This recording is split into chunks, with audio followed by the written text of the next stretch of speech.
Hi everybody, thank you once more for joining me here today at Legalology 268.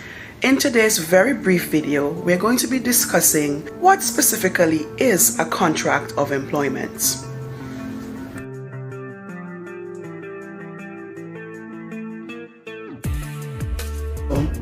A contract of employment is basically a document which outlines the legal relationship between an employer and an employee.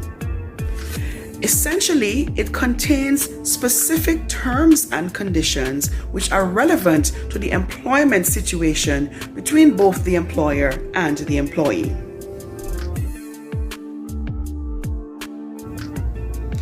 An employment contract essentially contains different types of terms.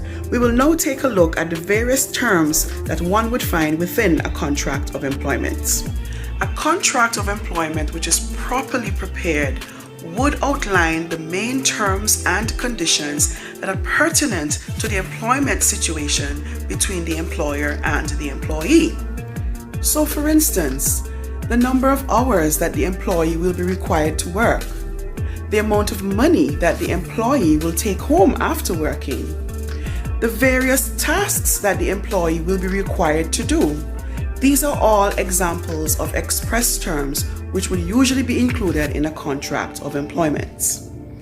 A contract of employment may also contain what is referred to as incorporated terms. Simply put, an incorporated term is a term included in the contract of employment coming from another outside source. So for instance, provisions contained in a collective bargaining agreement could be included in a contract of employment. One final type of term that may be included in a contract of employment is what is referred to as statutory terms. In essence, these are terms that touch on the law pertaining to employment. A good example would be the minimum wage which an employee can earn per hour. It would be unlawful for an employer to put together a contract of employment for an employee and pay the employee less than what the law says the minimum wage ought to be. There are also other types of statutory law that may be included in a contract of employment.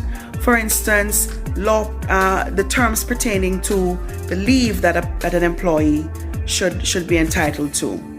If an employee is supposed to have certain types of leave for a certain period of time according to the law, this also should be included in the contract of employment, and it should not be contrary to what the law says. So, that in a nutshell was our video today on the contract of employment. It is my hope that you learned something today and that you will continue tuning into this channel to learn even more. Stay tuned for a subsequent video on unfair dismissal. It promises to be very informative. Bye.